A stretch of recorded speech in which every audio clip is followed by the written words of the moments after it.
this special video proudly brought to you by GFM United Prayer and Revival Ministry. I'm Evangelist Gabriel Fernandes, and I'm so happy to be with you today. I'm here in a place where I like to come. It's a place where I like to come and pray and come and seek God. And I thought I'd just take the moment to answer some of your questions. My friends, one of the questions that have come in, and I feel it's a very hot question that we should deal with, is how do I know if an opportunity is from God? How do I know if it's from God? And what are the consequences of choosing an opportunity that is not of God? Okay, the first part of that question is very easy to answer. It's very, very easy. My friend, if an opportunity is from God, you will see all the fruits of the Spirit associated with it. What do I mean? You might feel peace, the peace of God with it, and you feel this consistently, not just once off, you'll feel the peace of God. And let me tell you something, when you recognize the fruits of the Spirit associated with an opportunity, chances are most of the time that opportunity will bring you great happiness. Because the Bible says, the blessing of the Lord maketh rich and addeth no sorrow. It maketh rich and addeth no sorrow. This is a blessing that actually makes you so happy, and it doesn't bring any sadness or any complications along with it. And that brings us to the second part of the question. What are the effects of going for an opportunity that's not of God?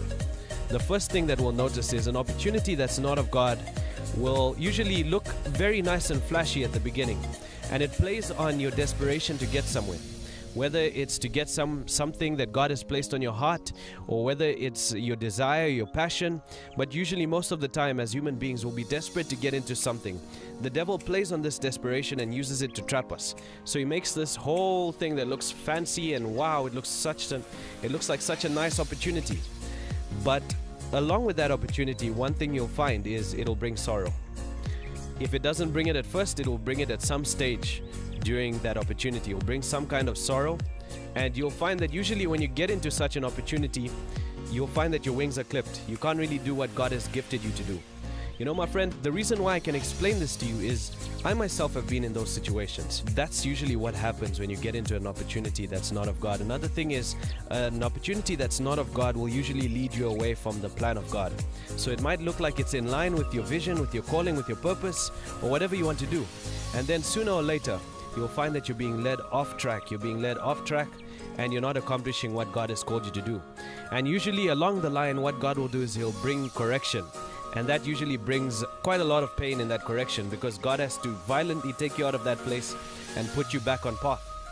And He has to do that, because if you lose your destiny, then you're as good as dead. That destiny, that purpose that God places on your life is very important for you. It's very important. It's the thing, when you accomplish it, it makes you happy. When you're doing it, it makes you happy. That's what you need to accomplish in life, my friend. And that's what I can say. I encourage you, my friend, don't rush. You know, you might be so desperate because of your passion to serve God, or because of your passion to do whatever it might be that you're doing. You might be so desperate to jump into that opportunity, but my encouragement for you is don't rush. First, weigh out the opportunity clearly define and see, is this God? By looking for the fruits of the Spirit. Love, joy, peace, patience, kindness, goodness, faithfulness, and the list goes on. And look for them consistently. Don't just look for them once off. Give it a few days, or at least a few weeks. Look for those fruits, and if you see your decision is consistent, then go for it. Chances are it's from God, and even as you go for it, you'll find that the blessing of God manifests. And that, my friends, is basically it. That's how you find an opportunity from God. I hope this video blessed you. Feel free to send in your questions. If you've got any questions that you would like to ask me, I'll be so happy to answer them on this platform. Feel free to send them in to info@gabrielfernandesministries.com. Thank you for watching this, my friend. God bless you, and goodbye. If you are blessed by these videos and you would like to give a seed, feel free to do so. The link is in the description. All the seeds and the money that comes in goes towards the work of the gospel, and we really appreciate your giving. In saying that, it brings us to the end of the video. God bless you, God keep you, God make His face shine upon you and be gracious to you. Until we meet again next time, shalom and goodbye.